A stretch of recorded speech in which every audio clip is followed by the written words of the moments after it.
गुरुभ्यो नमः। अब जो गायत्री उन्होंने पढ़ा, रामायण उन्होंने सुना, उसके लिए कैसे मन स्थिति होनी चाहिए? एक ऋषि कैसा होता है? देखिए, अब पहले वो तपस्वी थे, अब वो ऋषि बन गए। ऋषि कैसे बने?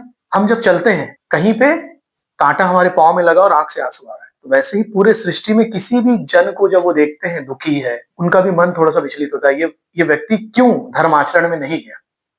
ऐसा मनोस्थिति जब आती तब वो ऋषि बन जाता है। और ऐसा सुनते ही अब वो ऋषि कैसे बन गए तो? सारे जीव कोटि राशियों को जब भी वो देख रहे हैं, मतलब एक पेड़ को देख रहे हैं, जंगल से जब वो गुजर रहे हैं, एक वृक्ष को देख रहे हैं, एक जानवर को देख रहे हैं, उसके अंदर उनको परमात्मा दिख रहा है। ये वाली स्थिति आपको कब और सुनने मिलेगी? जब आप भागवत सुनते हैं, सुख गोस्वामी उनके पिता उनको बुलाते रहते हैं और वो वैसे ही निकल जाते हैं रास्ते पे। तो जिन-जिन जीव को वो देखते हैं, वो पेड़ को देख रहे हैं तो पेड़ में भी उनको माधव दिख रहा है। वैसे ही वाल्मीकि जहां जा रहे हैं, सारी कोटि जीव राशियों में उनको भगवत, वो जो गायत्री में जो नारायण है, जो प्रतिपाद है, वो उनको दिख रहे हैं। अब उनको सिर्फ जीव नहीं दिख रहा है।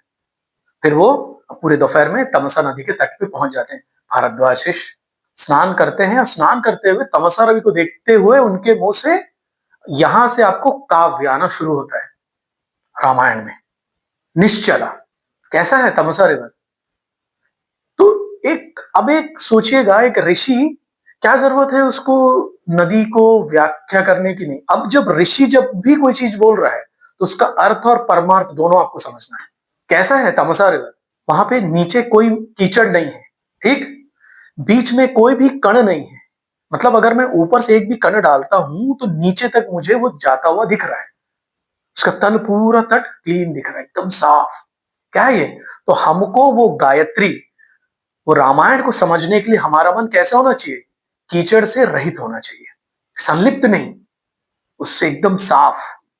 क्या है कीचड़ यहाँ पे? तमोगुण।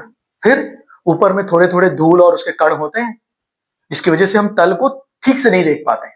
वो होता है रजोगुण। तो मनुस्थिति कैसे होनी चाहिए आपकी? सात्विक। और जब ऐसा रहेगा तब गायत्री, जो सूर्य में नारायण है, जिसको विश्वामित्र आगे बताएंगे, आगे जब हम आगे जाएंगे तो प्रतिपादन करते हैं कि क्यों उन्होंने राम को प्रणाम किया। तो वैसे मनोस्थिति हमारी होनी चाहिए किसी भी मंत्र जाप में, और रामायण, किसी भी काव्य को, पुराणों को पढ़ते समय। तब आप उसके जो मूल है उस तक आप पहुंच पाएंगे। नहीं तो आपको रजोगुण रोकेगा, नहीं तो तमोगुण रोकेगा, उससे आप सम्मिलित रहेंगे और उस तक आप नहीं पहुंच पाएंगे।